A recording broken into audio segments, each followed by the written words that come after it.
Are you ready to send your first shipment into Amazon FBA but confused with all the new changes Amazon rolled out? In 2025, Amazon updated the entire shipping workflow and introduced inbound placement fees, which has made the process a bit more complex for new sellers. In this tutorial, I'll walk you step by step through how to create and send your first shipment correctly.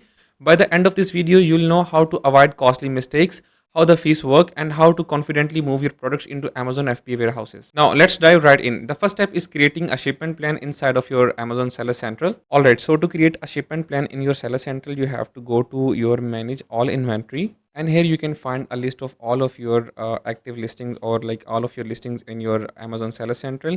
And then you have to select the listing that you want to send your inventory for. Alright, so right now I'm going to send my inventory for these two SKUs. So I have selected these two ASINs, and then click on this select group action, then click on send or replenish inventory. So this will open up a new shipment workflow. So this opens the new send to Amazon workflow. Next, Amazon asks you to choose your packaging type. There are two options basically: individual units or case packed. Individual units means each unit in the box is different. For example, if you are sending a mix of different SKUs in one carton. Case packed means every unit inside the box is the same. Most private label sellers will use case packed because you usually ship one SKU per carton. Alright, so here's the workflow. First, you need to confirm your ship from address. Make sure your ship from address is correctly entered. So in case you are shipping within the same country, so you need to like put the warehouse address within your country, or even if you are shipping from another country like China or Vietnam, you have to put the address of your supplier in here. So right now I have my address, like this is the correct address I am shipping from right now, and then choose the marketplace destination. So right now I'm going to send my inventory for the US. So here's United States mentioned, and then comes the packing details. So as you can see, for both of my SKUs I have the packing details. So as I told, there are two options that we can choose. The one is individual units and the other one is case pack units. First, we are going to create a shipment through case pack units. Then I will show you that how you can create shipment for the individual units as well. So right now you have to click on this drop down. So already I have created a case pack template for this specific SKU before. So Amazon is showing me my previous case pack template. So I'm going to create a new case pack template for this SKU. So you have to click on this create new packing template. Once you click on this, you can name this template, like I'm gonna name it SE September 2025 shipment. Template type is case pack. We have another option that is single SKU pallet. So single SKU pallet is mostly used for larger shipments. So most of the private label sellers are like sort of sending shipments through their suppliers and shipping agents, which is like not in that much volume. So we go with the case pack. So here we need to put that how many units per box we have, because we are going with the case pack. So like every box should contain like same number of units. So right now I'm going with only 20 units per box, and here I need to mention the box dimension in inches. So right now I have the box dimensions of 12 into 15 into 15, right?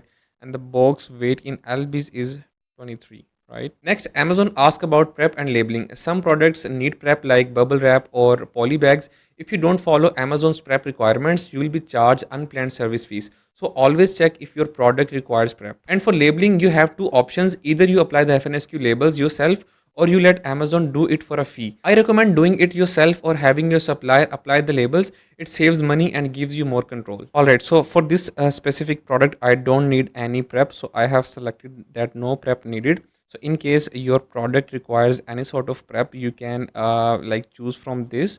You have to click on this and then click on this drop down. You can see that there are multiple options like liquids for non-glass, perforated packaging, powder pallets, and granular, sharp, small, solderless head. So right now I have selected no prep needed for this specific product. Alright, so from here I have selected my case pack templates for both of these SKUs. Now I just need to enter my like number of boxes, how many boxes for each SKU I am going to ship.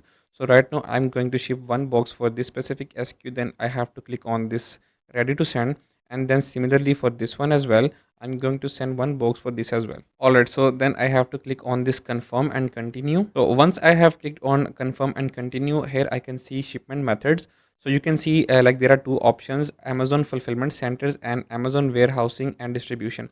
So first I need to select like a ship date. So what is a ship date? Like it's a sort of an estimated date that you are going to ship your inventory, and then Amazon like going to make space for your products in their warehouses. So right now I'm going to ship on 22nd of September. So I have selected this. So now I can see two options: Amazon fulfillment centers and Amazon warehousing and distribution. So AWD is a recent update from Amazon that we can use Amazon warehousing and distribution system to send our shipments. So right now I'm going to send my inventories directly to Amazon fulfillment center. So I'm going to choose this one. And once I scroll down, so as I scroll down, you can see like minimal shipment options are like splits are only one shipment, and you can also see the placement fee for this shipment is around $18, and SPD shipping cost is around $14.70. Right. So what is SPD? That is a small partial delivery. So as I am shipping like within my same country from like from the US to a US Amazon FBA warehouse. So I have selected an Amazon partner carrier, that is UPS. So the charges for UPS is are around $14.70. So I have to pay these charges in order to like get my shipments picked up from my warehouse address and like get those shipped to Amazon FBA warehouses. So once I scroll down, I can see like what's my ship from address and ship to Amazon FBA warehouse address. So here I can find that which FBA warehouse I need to send my products to. So actually, I don't need to send myself products. I just need to label my products and drop off at the nearest like carrier office, and then UPS will automatically scan the labels and they will drop off the inventories at Amazon FBA warehouse. All right, so once I have done this process, I need to scroll down and then accept charges and confirm shipping. So once I click on accept charges and confirm shipping, Amazon will take me to the next step, which is print box labels. All right, so here you can see that you can print your box labels from here. Once you click on this print, a box label will get downloaded on your browser. Click on like save this in your PC and then open it up in any of the browser, and as you can see this, we have one label for like FBA warehouse and the other one is for the UPS. So we're gonna apply these two labels outside of the box, as we are going to ship only one box right now, so we have only two labels. These two labels are going to get applied on the same box. Now let's talk about the new inbound placement service fee. Amazon used to split your shipments automatically across multiple warehouses for free, but now if you want to send your inventory to one location, Amazon charge a placement fee for that. The fee depends on your product size and weight. For example, a standard size item might cost you 27 cents per unit, while our size products can go to like several dollars each. If you allow Amazon to spread your inventory across different locations, the fee will be lower or even zero, but you'll have to ship to multiple destinations. So here's an example for this. Let's say you are shipping 500 units for a standard size product. If you consolidate into one warehouse, you might pay $135 in placement fee, and if you split across two or three warehouses, you may pay much less fee, but you have to manage multiple shipments. So you need to balance cost versus convenience. Now let's cover a few common mistakes that new sellers often make. The first one is ignoring prep requirements. That leads to unplanned service fees and delays. Second one is entering the wrong dimensions or weights. This can block your shipment or trigger unexpected fees. Some sellers try to send everything to one warehouse address without even realizing the added cost. Always calculate fees first. If you follow the steps that we just walked through, your first shipment will go smoothly and you will avoid those mistakes. Alright, so to recap the video, we covered how to set up your first shipment plan and the difference between case pack and individual units, how to handle prep category and labeling, and how inbound placement fee work, and the full step-by-step process of getting your inventory into Amazon warehouse. So if you have any sort of questions regarding shipment, you can drop down into the comment section. I'll help you with that. Thank you.